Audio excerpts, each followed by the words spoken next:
Hello guys, you are welcome study with Dhanesh Kumar. आज मैं आपके लिए केमिस्ट्री के हवाले से मोस्ट रिपीटेड एमसीक्यूज लेकर आया हूं। जो सिंध पब्लिक सर्विस कमीशन की टेस्ट होती हैं, एचएसटी और एसएसटी, इन टेस्टों में ये एमसीक्यूज अक्सर आते रहते हैं। ये जो मैंने आज एमसीक्यूज बनाए हैं, ये एमसीक्यूज मैंने प्रीवियस टेस्टों में से सिलेक्ट करके बनाए हैं। तो ये एमसीक्यूज आपके लिए बहुत ही फायदेमंद होने वाले हैं जो एचएसटी और एसएसटी की तैयारी कर रहे हैं। उसके बाद ये एमसीक्यूज उनके लिए भी फायदेमंद होंगे जो मेडिकल की टेस्ट की तैयारी करें, क्योंकि एचएसटी और एसएसटी के टेस्टों से ज़्यादा मेडिकल की टेस्टों में केमिस्ट्री ज़्यादा है, क्योंकि इसमें 20% केमिस्ट्री है, उसमें 40% केमिस्ट्री है। तो वीडियो को एंड तक ज़रूर देखना, बीच में स्किप मत करना। तो आप क्या करते हो, वीडियो को बीच में स्किप कर देते हो। जो बीच में एमसीक्यूज आते हैं तो आप उन्हें अच्छे नमूने समझ नहीं पाते, तो इसके लिए वीडियो को स्किप मत करना। अब बगैर टाइम वेस्ट किए हम अपनी वीडियो को स्टार्ट करते हैं। तो हमारा फर्स्ट क्वेश्चन है, the atomic mass of an element expressed in gram is. किसी भी एलिमेंट के एटम के मास को ग्राम में बताया जाए तो उसे क्या कहते हैं। तो इसके ऑप्शन देखते हैं। तो इसके ऑप्शन क्या हैं। ऑप्शन है A gram molecular mass, B gram atomic mass, C gram formula mass, D mole. जो ये क्वेश्चन है ये इतना डिफिकल्ट नहीं है, तो इसे ध्यान से समझना। जैसे अब याद रखना, तो किसी भी एलिमेंट के हम एटम का मास बताएंगे ग्राम में बताएंगे तो उसे हम क्या कहेंगे, ग्राम एटॉमिक मास कहेंगे। ग्राम एटॉमिक मास कहेंगे। अगर किसी भी मॉलिक्यूल का हम ग्राम में मास बताएंगे तो उसे हम क्या कहेंगे, ग्राम मॉलिक्यूलर मास कहेंगे। ग्राम मॉलिक्यूलर मास कहेंगे। अगर किसी भी हम फार्मूला का मास बताएंगे तो उसे हम क्या कहेंगे, ग्राम फार्मूला मास कहेंगे।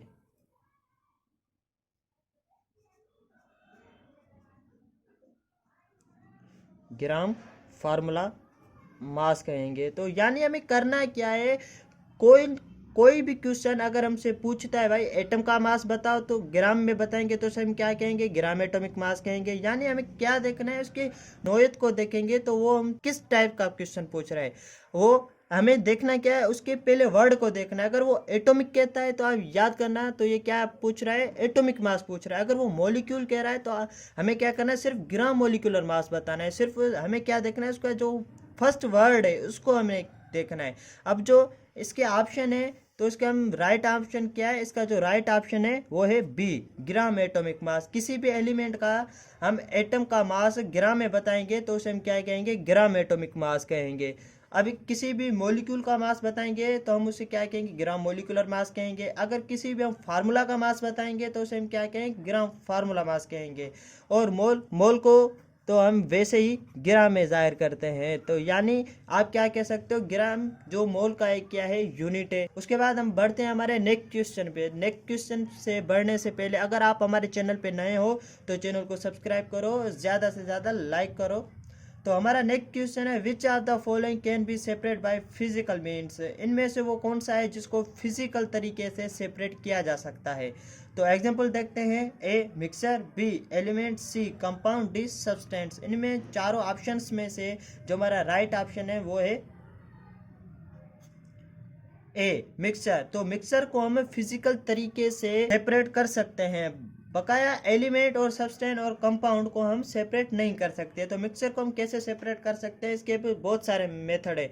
जैसे हम फिल्ट्रेशन के जरिए भी उसको हम सेपरेट कर सकते हैं। जैसे हम कोई भी मिक्सर बनाते हैं, जैसे हम सोइल और पानी इन दोनों को मिक्स करेंगे तो एक मिक्सर तो हमारा बन जाएगा। जब हम इसे किसी भी फिल्ट्रेशन करेंगे, जो पानी होगा वो अलग हो जाएगा, जो सोइल होगी वो अलग हो जाएगी। तो क्या हम इसके फिजिकल तरीके से हम इसको अलग कर सकते हैं। तो हमारा जो राइट आंसर होगा फिर वो मिक्सर होगा।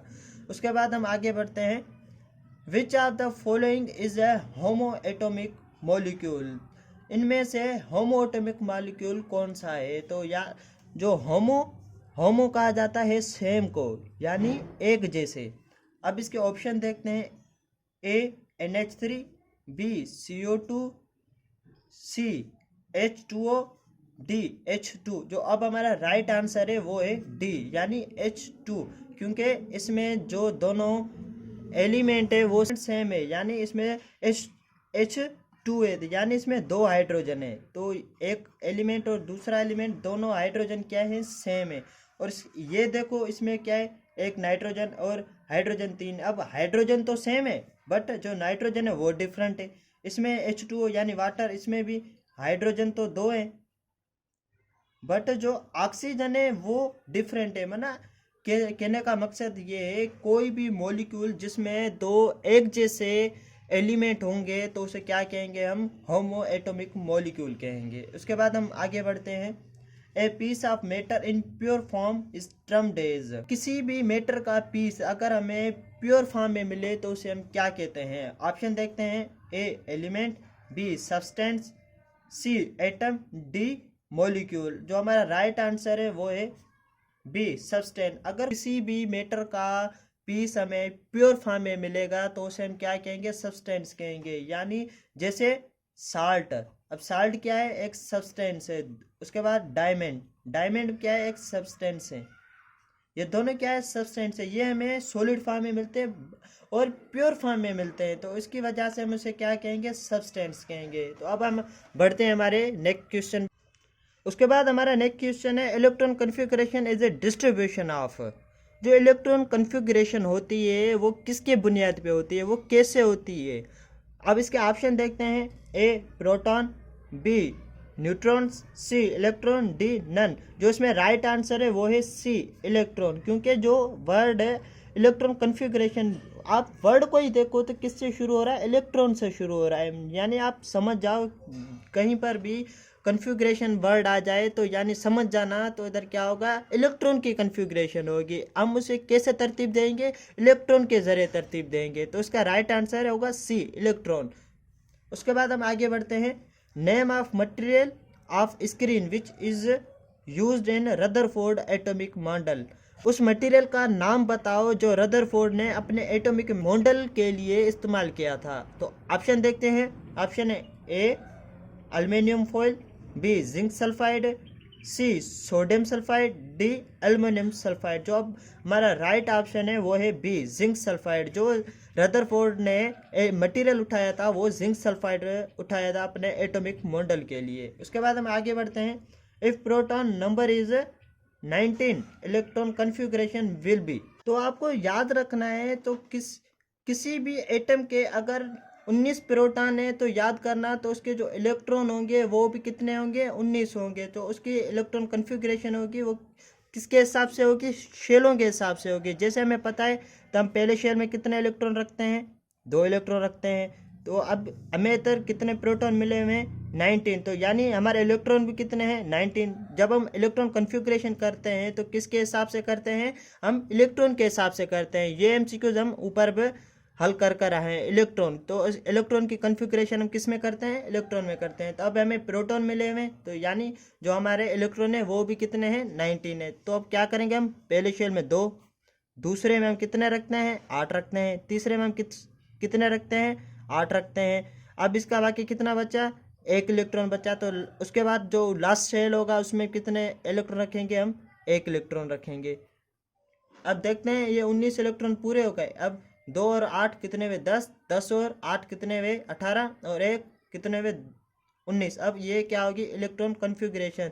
तो इसी मेथड को इलेक्ट्रॉन कन्फिगरेशन कहा जाता है। तो अब इसके ऑप्शन देखते हैं।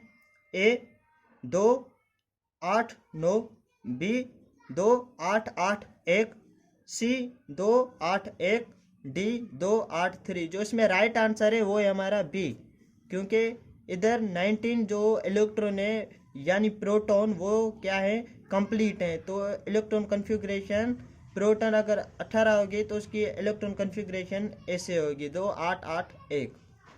उसके बाद हम आगे बढ़ते हैं। In which year was periodic table discovered.